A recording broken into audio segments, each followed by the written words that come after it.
우리가 살면서 실패할 때가 있습니다. 예수님의 제자인 베드로는 예수님을 3번이나 모른다고 부인하였습니다. 또한 가룟 유다는 예수님을 은 30냥에 팔아 넘겼습니다. 신앙적으로 실패한 것입니다. 그 외에도 사업, 공부, 직장생활, 다이어트 등 여러 부분에서 실패할 수 있습니다. 그럼에도 불구하고 우리는 낙심하고 절망하고 포기하지 말고 실패의 자리에서 탈출해야 합니다. 그렇다면 어떻게 해야 실패의 자리에서 탈출할 수 있겠습니까? 지난 시간에 먼저 살펴본 것은 과거의 실패를 독이 아니라 약으로 받아들여야 한다라고 말씀드렸습니다. 두 번째는 어떤 실패도 끝이 아니라 과정으로 받아들여야 합니다. 자전거를 배울 때 넘어지지 않고 배울 수는 없습니다. 또한 아이는 넘어지면서 걷기를 배우는 것입니다. 처음부터 잘 걷는 사람은 없습니다. 실패 없이 성공한 사람은 없습니다. 실패했다는 것이 중요한 것이 아니라 실패했을 때 어떻게 대처하느냐가 더 중요한 것입니다. 실패를 통해서 내성을 길러야 합니다. 어떻게 대처하느냐에 따라서 실패는 걸음이 되고 발전을 위한 디딤돌이 될 수 있습니다. 실패를 통해서 자신의 약점을 발견하게 되고 자신의 강점을 개발하는 동기가 되어야 합니다. 때로는 결정적인 실패는 인생을 처참하게 만들어 버립니다. 자신뿐만 아니라 주변에 있는 사람들에게도 엄청난 피해를 줍니다. 단 한 번의 실패로 모든 것을 끝나버릴 수도 있고 회복 불가능한 상황에 처할 수 있게 됩니다. 아담과 하와의 실패는 한 번으로 끝나버렸습니다. 에덴에서 추방되었고 인류에게 죽음이라는 것을 들어오게 하였습니다. 그러나 그런 실패도 과정으로 받아들여야 합니다. 아담과 하와는 그 실패로 자살하지 않았습니다. 그 과정을 통해서 예수 그리스도가 이 땅에 오시게 되었고 온전한 순종과 구원을 이루셨습니다. 본문 15절을 보시면 하나님께서 이스라엘의 실패를 예언적으로 말씀하고 있습니다. 그런데 여수르니 기름짐에 발로 찼도다. 네가 살찌고 비대하고 윤택함에 자기를 지으신 하나님을 버리고 자기를 구원하신 반석을 업신여겼도다 라고 말씀합니다. 이스라엘 백성들이 살만하니까 하나님을 버리고 하나님을 업신여기십니다. 이스라엘 백성들이 풍족한 삶을 사니까 하나님을 버린 것입니다. 하나님을 가볍게 여깁니다. 새로운 우상을 섬기는 것입니다. 하나님을 섬기는 것을 지루하게 여기는 것입니다. 하나님을 잊어버립니다. 하나님이 그렇게 지극히도 사랑했는데도 불구하고 하나님을 배반하는 백성이 된 것입니다. 그러자 하나님께서 어떻게 하신다는 것입니까? 그들의 배교와 패역함에 따라 무서운 징계가 임한다는 것입니다. 하나님께서 두고두고 보시다가 마침내 징계를 하신다는 것입니다.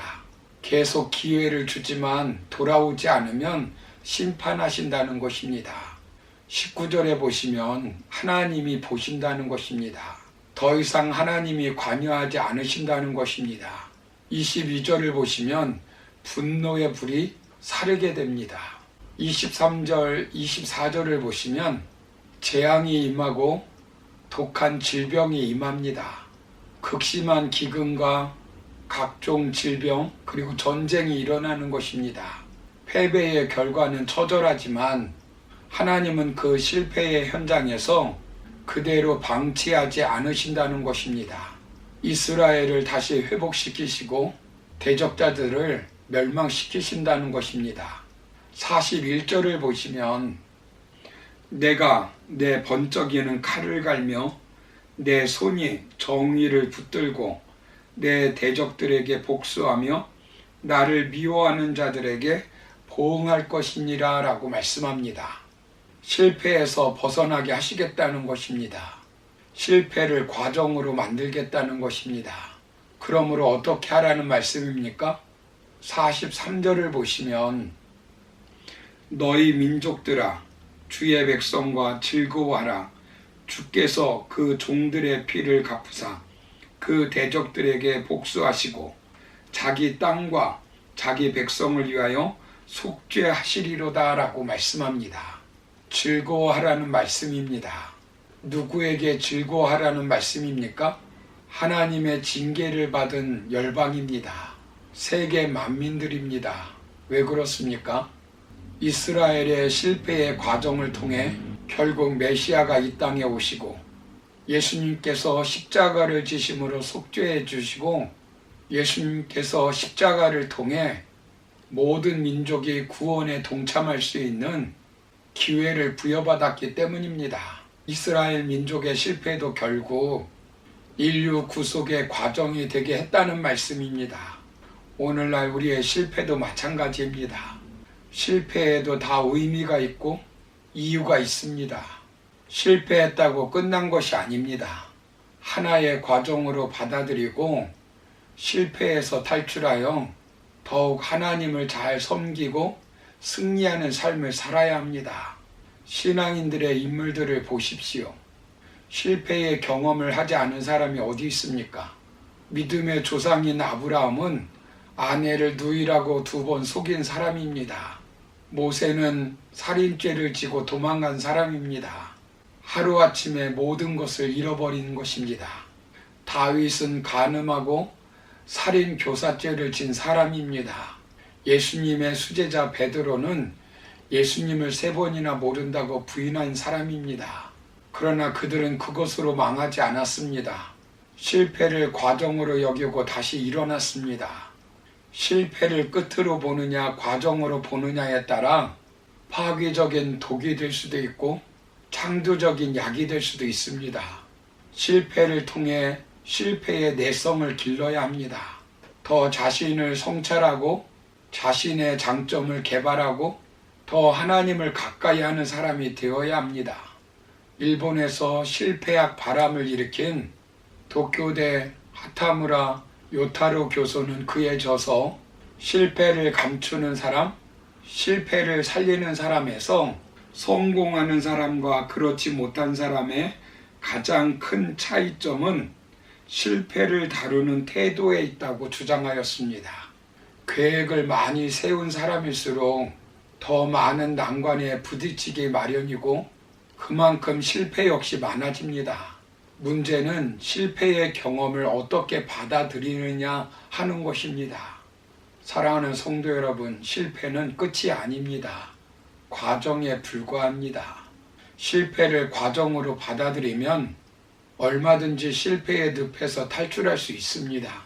진주는 하루아침에 만들어지는 것이 아닙니다.